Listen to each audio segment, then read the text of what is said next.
Umum dan Kesos Ibu Sahuda Esther. Yang terhormat perwakilan dari PT Prokol Pak Reza Hermawan.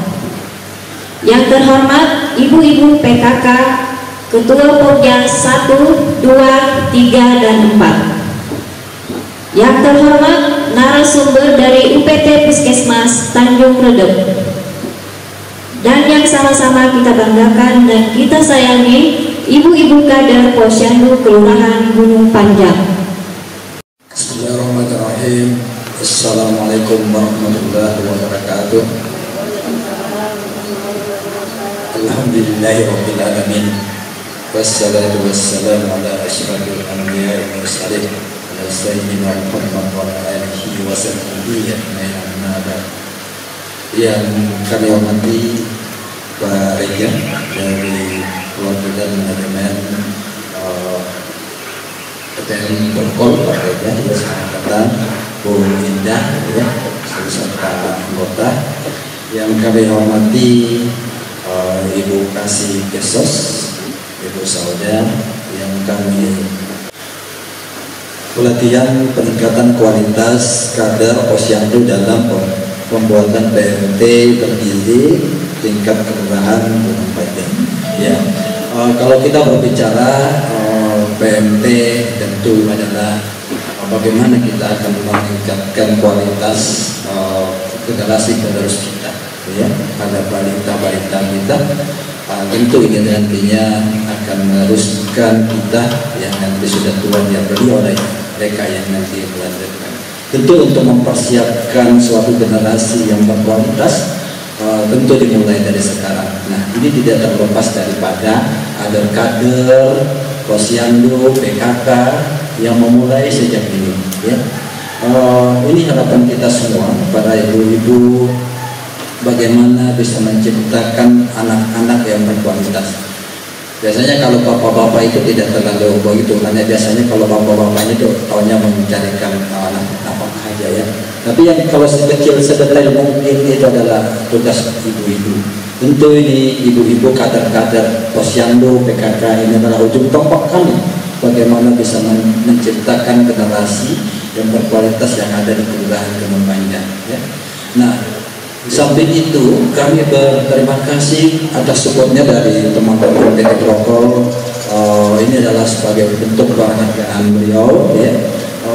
Tidak henti-hentinya mensupport kita yang ada di Kelurahan Gunung Panjang, baik itu peningkatan SDM, baik itu peningkatan fisik.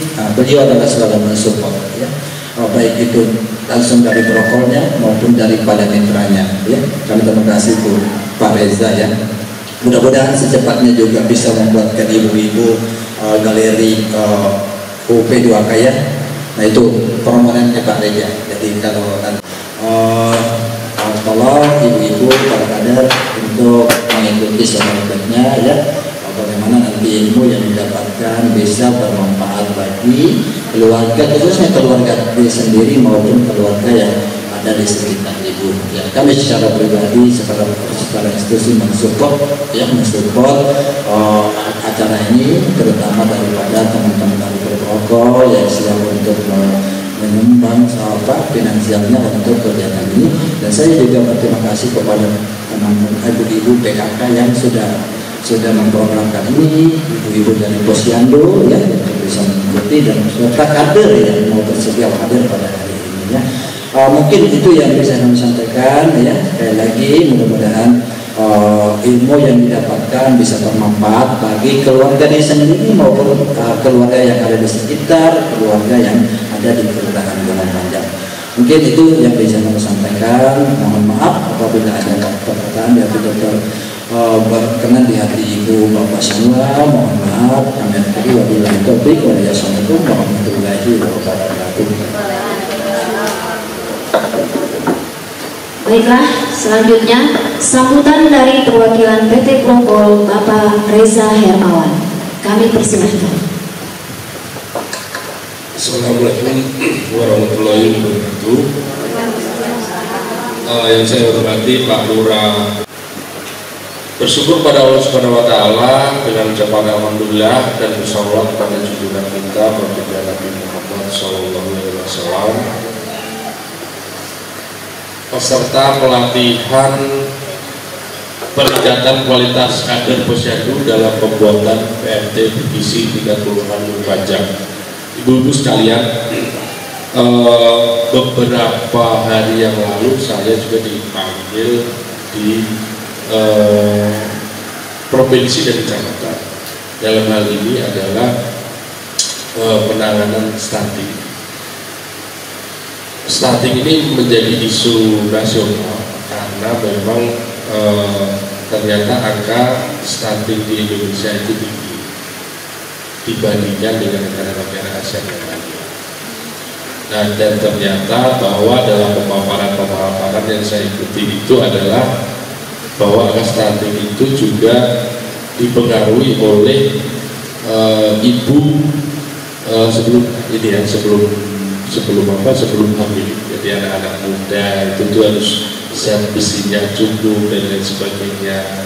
Terus habis itu nanti ada waktu kehamilan itu juga besinya harus cukup, dan anak usia golden age istilahnya itu sampai umur 3 tahun kalau nggak salah ya, kamu dikoreksi kalau salah, itu juga harus mempunyai gizi yang seimbang.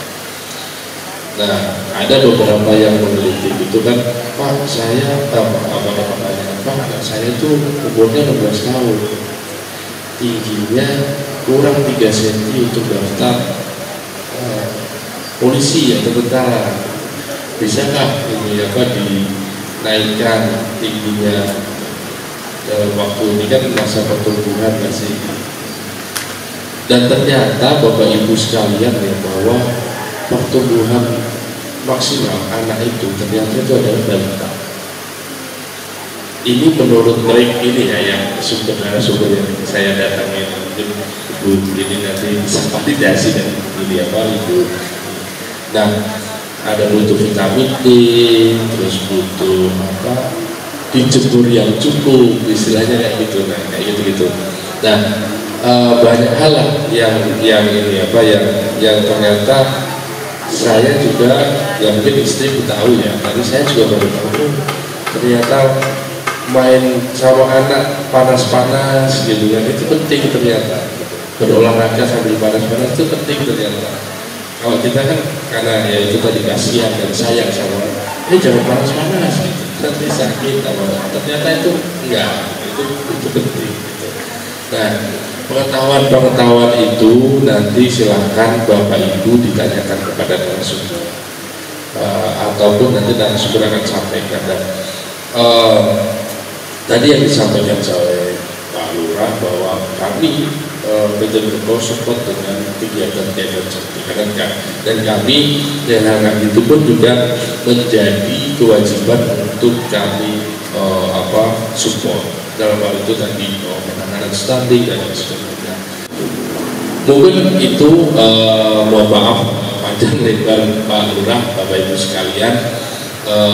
Jadi pada prinsipnya untuk pelatihan ini kami support untuk agenda ini yang nanti akan dilaksanakan dalam waktu 2 hari. Terus nanti juga kalau setelah ini ada apa, jadi kita nggak hanya berhenti di pelatihan. Setelah ini ada apa? Gitu kan? Kalau melatih selesai, nanti besok-besok hilang sudah yang dilatih. Jadi setelah melatih ini ada apa? Coba nanti dibicarakan ada Mbak Ida, ada Bu Leni atau teman-teman yang lain nanti setelah ini ada apa? Itu yang mungkin bisa sampaikan. Terus kepada panitia ya dalam hal ini Ibu-ibu, terima kasih sekali Bu sudah menjalankan atau melaksanakan ini. Kami juga mohon maaf jika ada hal yang kurang ya dalam hal ini kurang maksimal ataupun kurang. Kami mohon maaf. Semoga aja acara ini bisa lancar dan Bapak Ibu-ibu semua mendapatkan ilmu yang bermanfaat untuk pelatihan ini. Demikian dari saya, terima kasih, mohon maaf jika ada hal atau kata-kata yang kurang berkenan. Selamat pagi, Assalamualaikum warahmatullahi wabarakatuh. Ramah di kantong, tapi secara nilai gizi keamanan pangan itu memenuhi syarat gitu. Bisa gitu ya. hadirlah makanan-makanan inovatif yang muncul gitu ya, dan secara penilaian juga luar biasa. Tapi ternyata dilaksanakannya susah ya Bu ya. Ya, makanya perlu dimotivasi lagi ya. Jadi kalau kemarin kita sudah hadirkan nominasi DPRS terbanyak, tapi nanti kita akan hadirkan lagi PMT terbaik sepanjang tahun ya. Jadi artinya Posyandu Posyandu yang sudah berusaha konsisten memberikan PMT dengan kualitas yang baik, ini akan kita berikan apresiasi ya, supaya ibunya juga semangat, kan? Nah, untuk materi yang pertama ini saya akan menyampaikan masalah stunting. Kenapa Bu? Karena stunting ini sudah viral ya, sudah menjadi program nasional dari tahun 2018.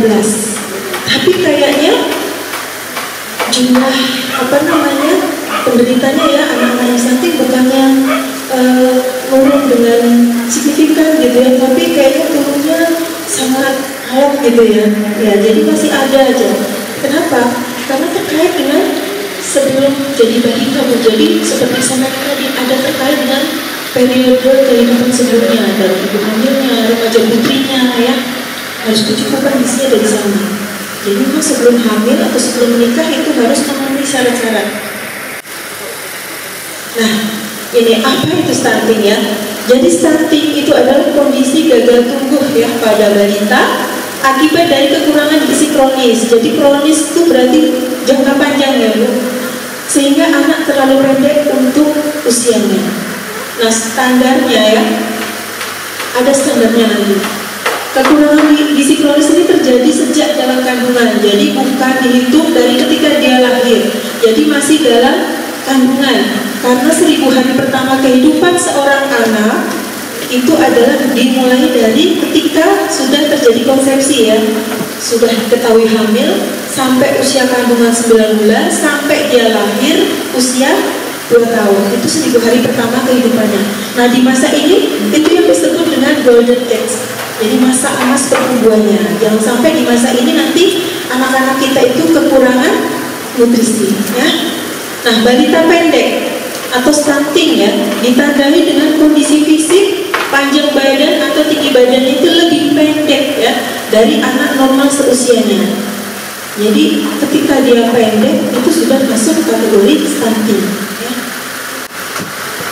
Nah, kalau stunting ini terlambat dikenali Bu, baru dapatnya setelah 2 tahun misalnya ya.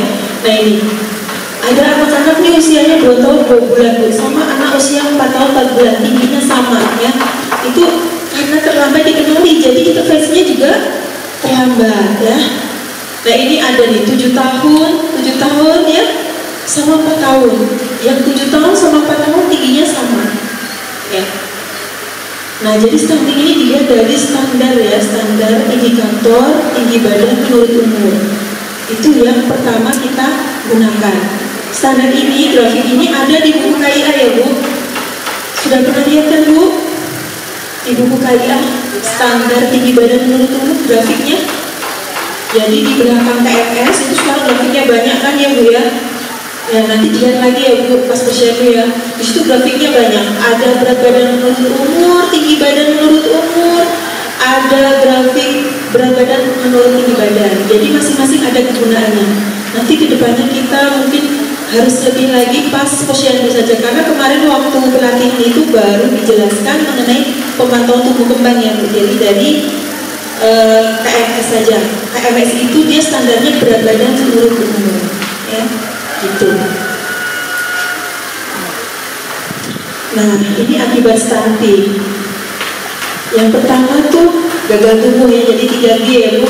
Gagal tumbuh bisa kalau dari kehamilan sudah kekurangan nutrisi, nanti berarti waktu lahir beratnya kurang dari 2,5 kg BBLR ya Bu. Kemudian kecil, kemudian pendek, panjangnya kurang dari 46,7 untuk perempuan ya, kemudian 47,5 kalau laki-laki. Itu berarti dikategorikan stunting juga. Jadi stunting sudah dari lahir gitu ya. Kemudian daya tahan tubuhnya juga akan rendah, kemudian gampang sakit. akhirnya menjadi gagal tumbuh. Biasanya penyakit-penyakit infeksi ya, ispa ya, batuk, pilek gitu ya, demam, diare gitu biasanya berulang. Nah itu bisa menyebabkan gagal tumbuh. Kemudian yang kedua, gangguan perkembangan kognitif. Nah ini terkait dengan kemampuan berpikir ya. Jadi itu nanti akan mempengaruhi kemampuan belajar.